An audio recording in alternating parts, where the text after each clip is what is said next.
Roleplay Aboriginal Community Center Manager. Welcome to country. I begin today by acknowledging the Japukai people, the traditional custodians of the land on which we gather today, and pay my respects to their elders past and present.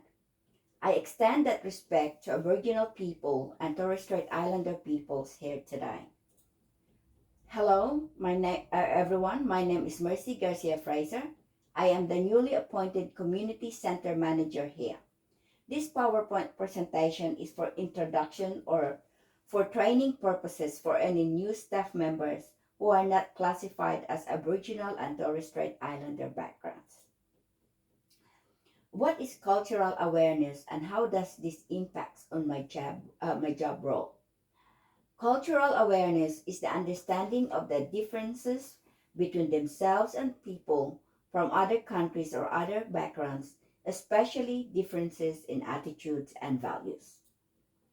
It means being aware of and developing sensitivity to cultural differences and cultural diversity. It involves knowledge, attitudes, and values that demonstrate openness and respect for other people and other cultures, languages, religions, dress, communication styles, and so on. For example, in Aboriginal cultures, it may be considered rude or disrespectful to make eye contact, while in other cultures it is not.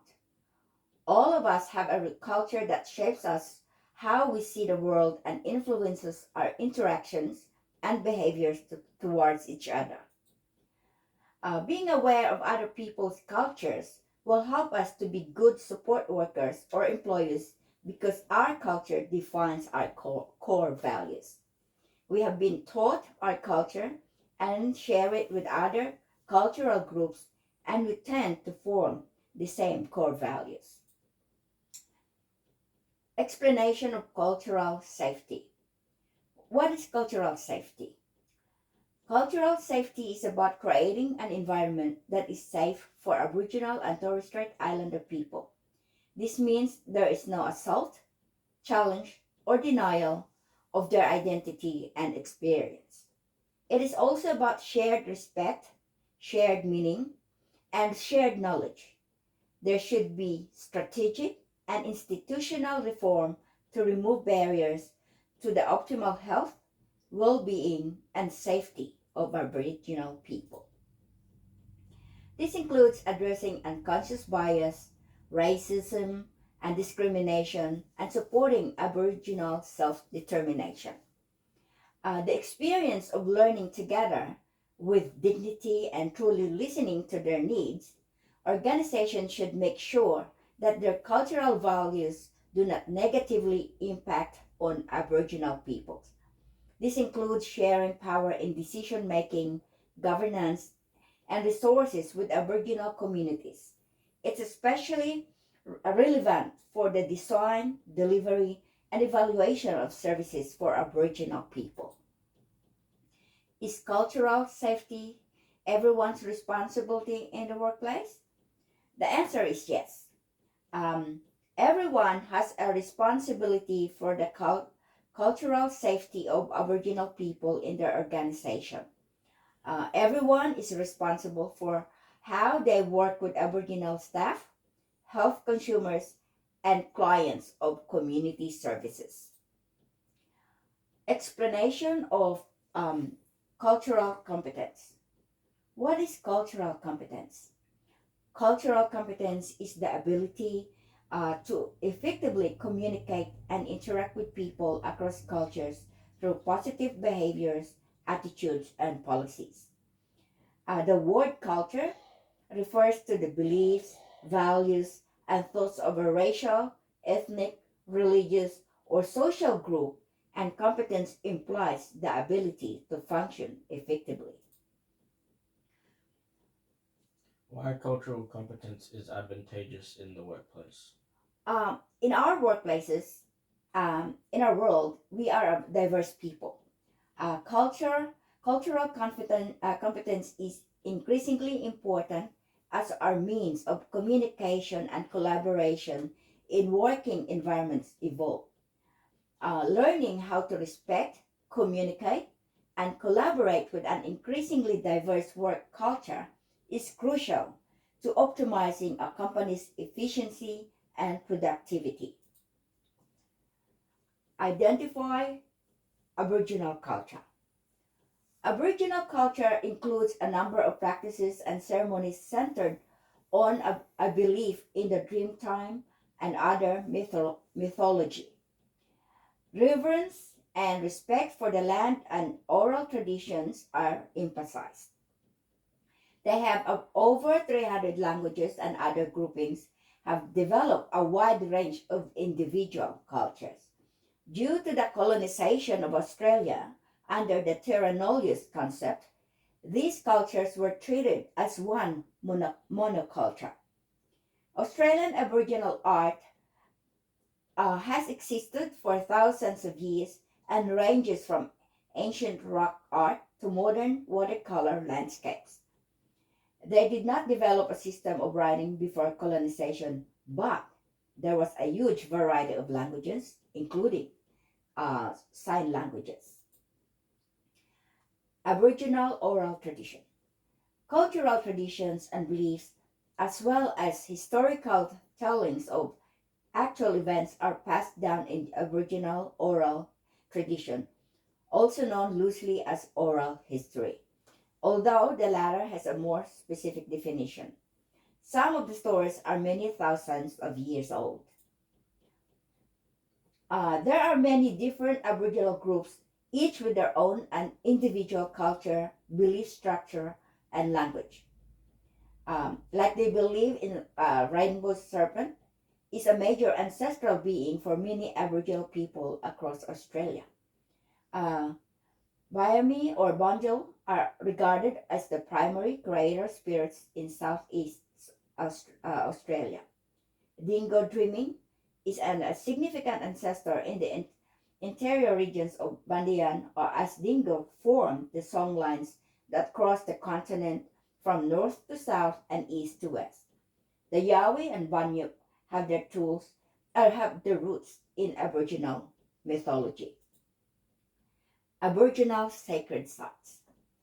To Aboriginal people, some places are sacred or owing to their central place in the mythology of the local people. Just like here in Mariba, the traditional owners are the Muluriji people. They have native title rights over land and waters to the northwest of Mariba. The name Mariba is derived from an Aboriginal name meaning meeting of the waters or place to meet.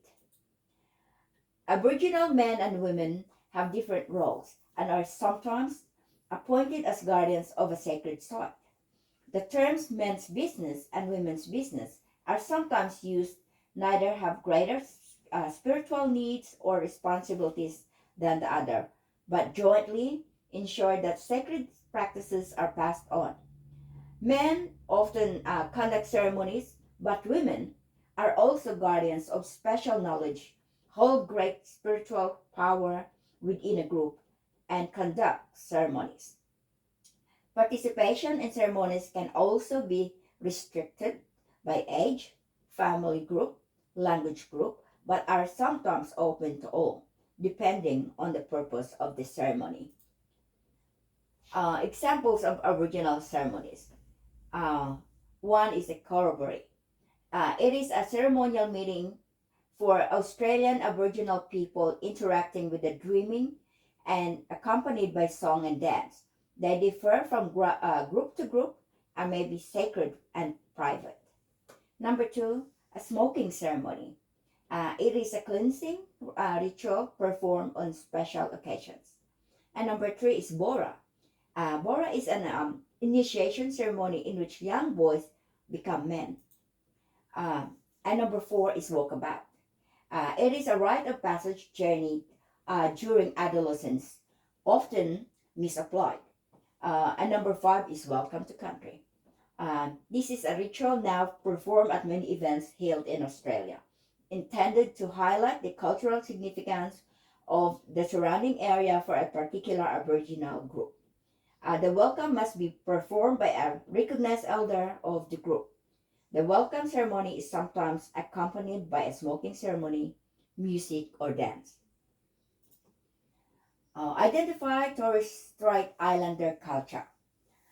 Who are the Torres Strait Islander people? They are the indigenous people who originated from Torres Strait Islands, a group of small islands between Queensland and Papua New Guinea. They descended from Melanesian and Papua New Guinean people who also have influenced their culture.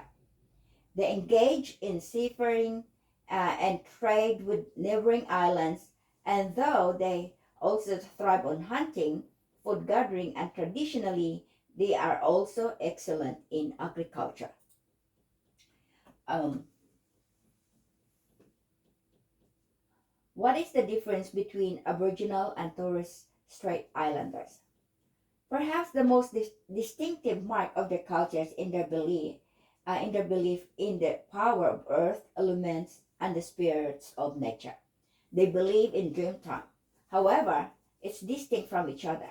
Most of the Aboriginal dreaming stories feature the rainbow serpent, who is the creator and protector of the land, while most Torres Strait Islanders' dreamtime stories feature the Tagai or warrior, and their stories are focused on the stars and sky.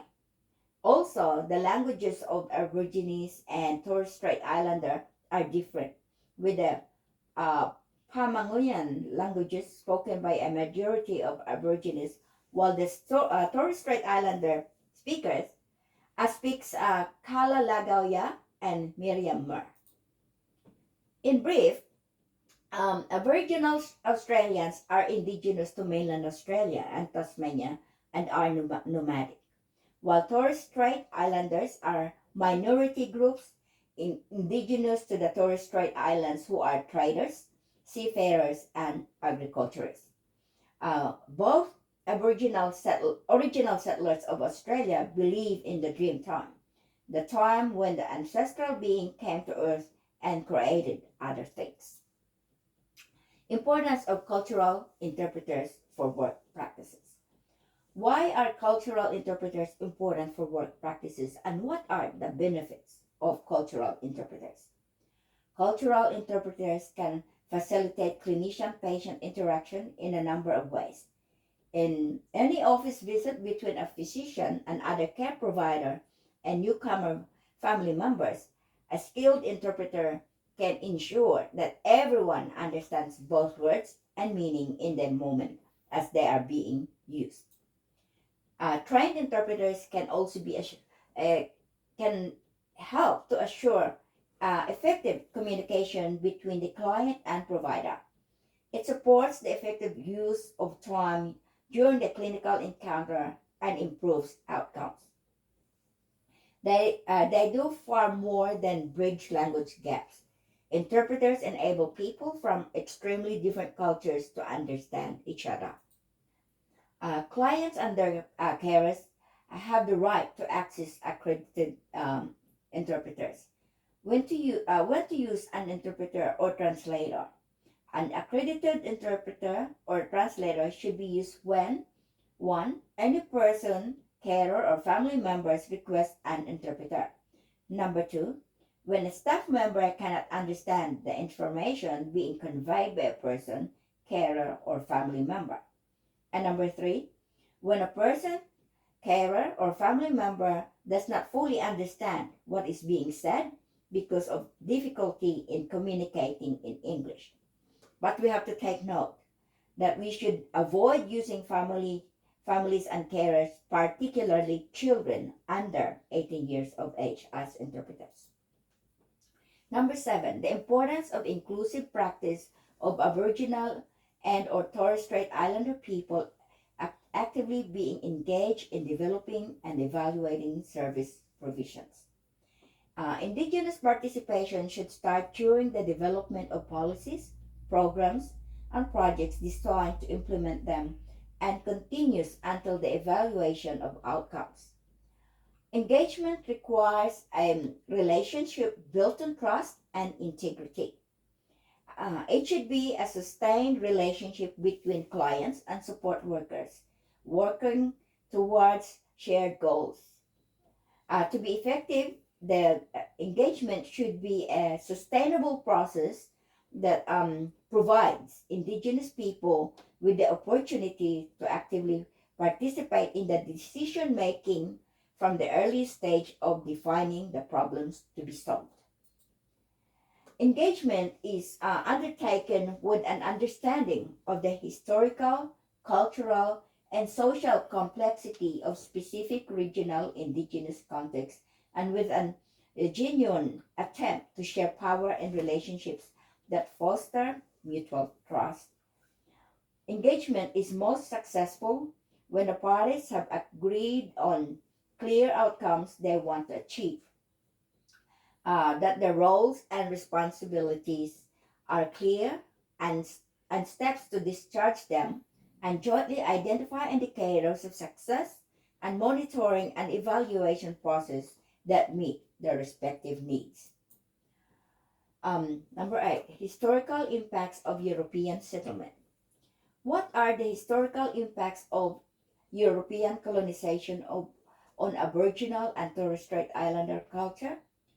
The impacts of European colonization on Aboriginal and Torres Strait Islander cultures are: the white settlers have taken their land, and Aboriginal people have developed infections um, that they have acquired from the white settlers. The European colonization severely disrupted Aboriginal society and economy. Epidemic disease caused an immediate loss of life, and occupation of land by settlers, and the restriction of Aboriginal people to reserves, and disrupted their ability to support themselves. Historical impacts of European settlement. Um, Before colonization, um, Aboriginal cultures were strongly and well developed.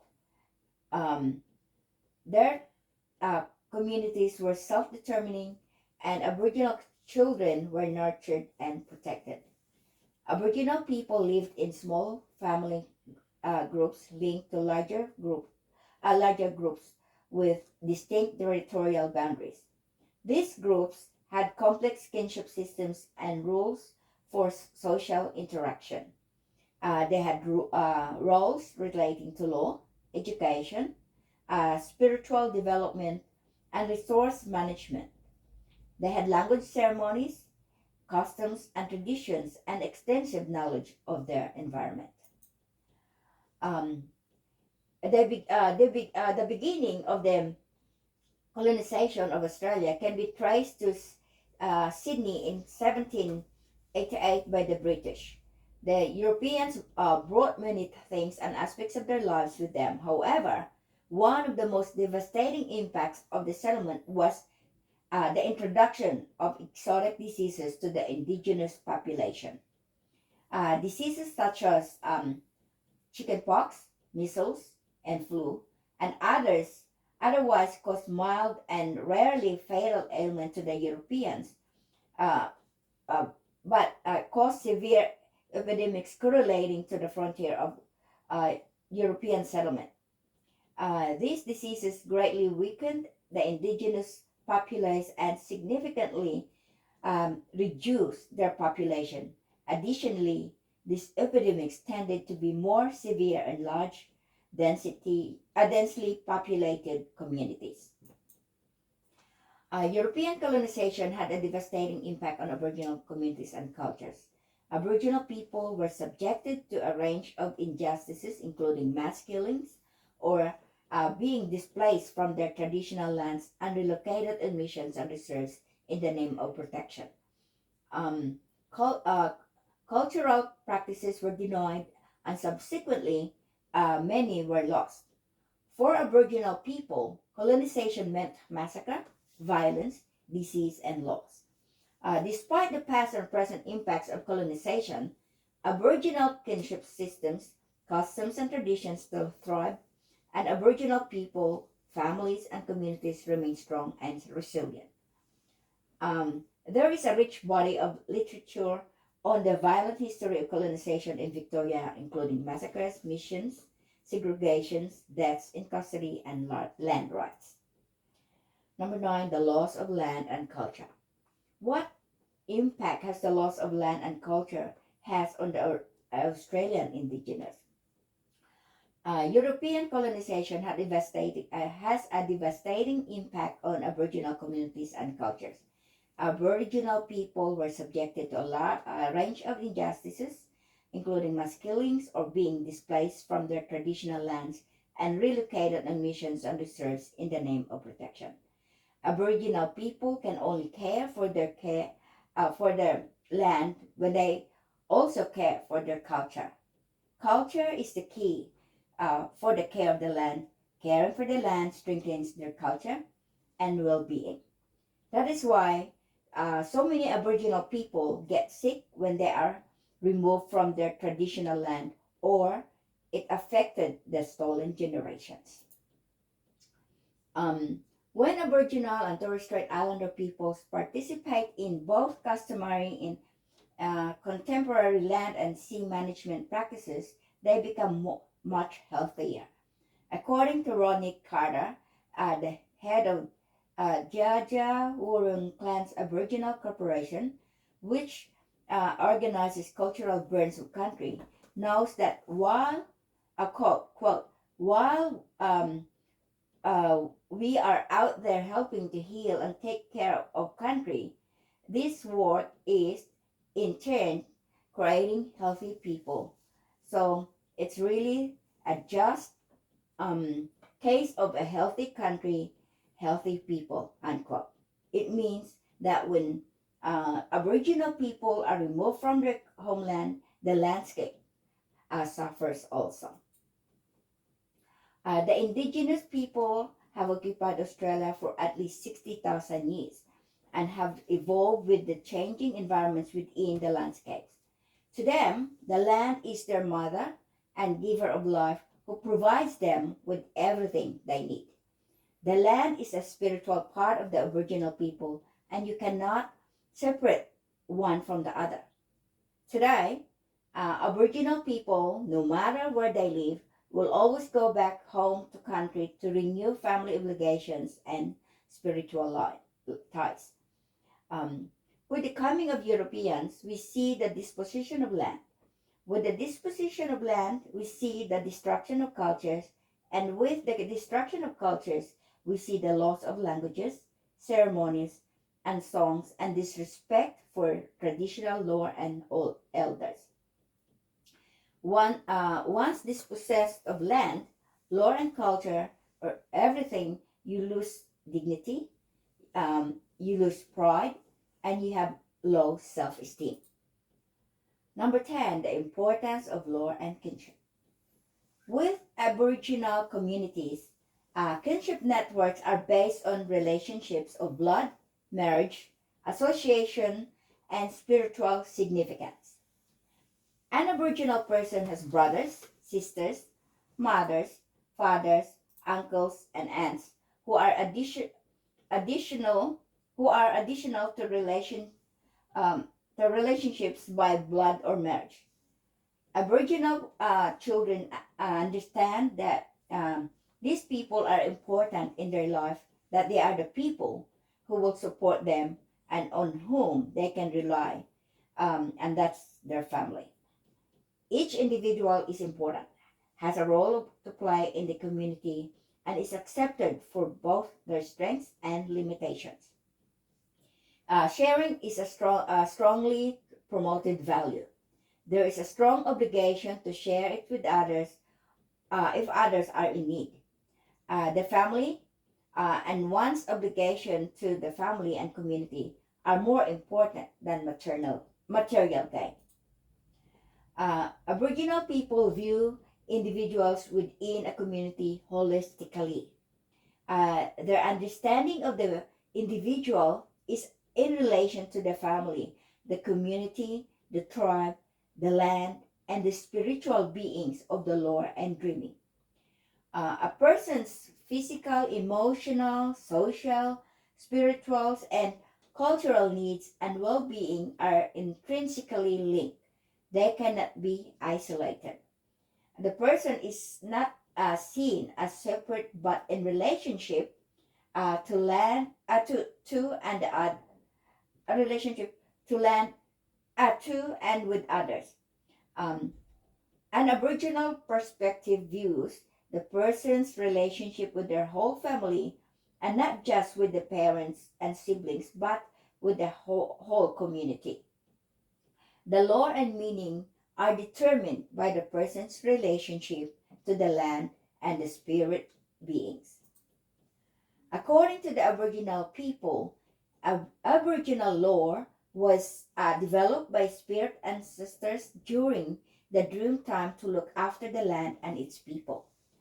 Song, dance, and ceremonies according to lore were carried out throughout the landscapes to have an ecological balance between Mother Nature, the land, and those who dwell on the land. Why is lore and kinship important in Aboriginal society?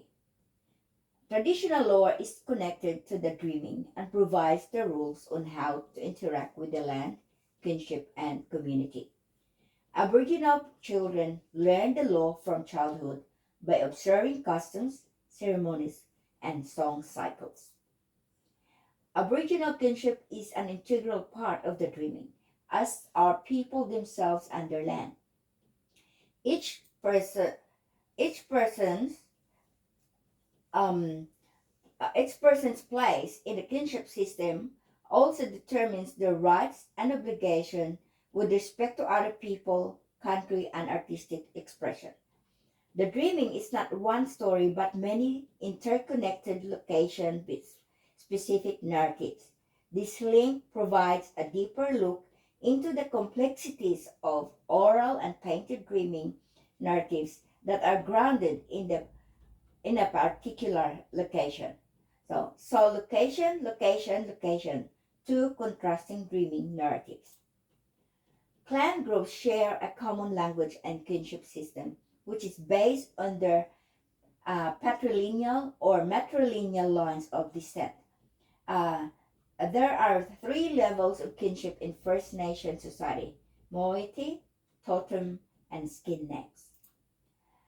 Okay, number 11, power relationships, historical or present. Before colonization, Aboriginal people lived in small family groups linked to larger language groups, and they had complex kinship systems and rules for social interaction. They had roles relating to law, education, spiritual development, and resource management. They had different languages, ceremonies, customs, traditions, and extensive knowledge of their environment. It means that Aboriginal cultures were strong and well developed. Their community, communities were self determining, and Aboriginal children were nurtured and protected before colonization. European colonization had a devastating impact on Aboriginal communities and cultures. Aboriginal people were subjected to a range of injustices, including mass killings or being displaced from their traditional lands and relocated to missions and reserves in the name of protection. Cultural practices were denied, and subsequently many were lost.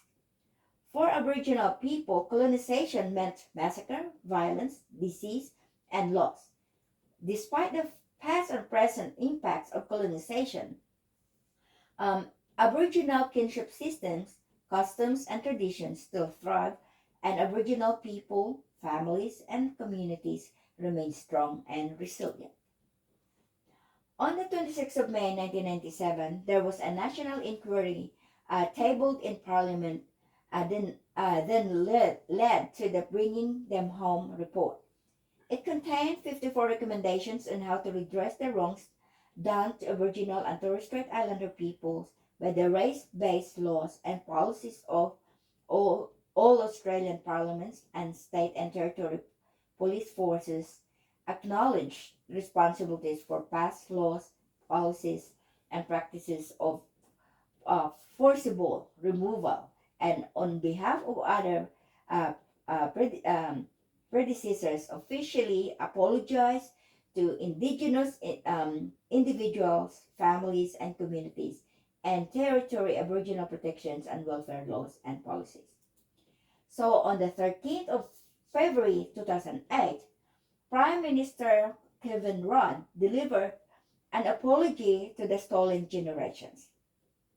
The national apology to the stolen generations came about as a recommendation from the National Inquiry into the separation of Aboriginal children from their families. It highlighted this suffering of Indigenous families, and under the Commonwealth, state and territory, Aboriginal protection and welfare laws and policies. It was only in 1948 that Aboriginal and Torres Strait Islander people were recognized as Australian citizens, and then they, um, they were allowed to vote in 1962. I think at present Aboriginals have more rights than ever before. Number 12. Why Aboriginal and Torres Strait Islander people may have a reluctance to work with white Australians or attend westernized services and systems. There are issues that Aboriginal or Torres Strait Islander people face when engaging with westernized services or systems. Um, Aboriginal people can face many challenges when accessing mainstream services. These include unwelcoming hospital settings, lack of transport, mistrust of mainstream healthcare, and a sense of alienation and inflexible treatment options. The emotional impact on Aboriginal people of their experiences and their families' experiences, barriers to gaining living skills because they got separated from their family, and the lack of trust in institutions are the reasons why Aboriginal and Torres Strait Islander people are reluctant to work with white Australians or participate in westernized services and systems. Due to this mistrust, Aboriginal and Torres Strait Islander peoples end up having unequal access to primary health care and infrastructure, poor nutrition, and living conditions.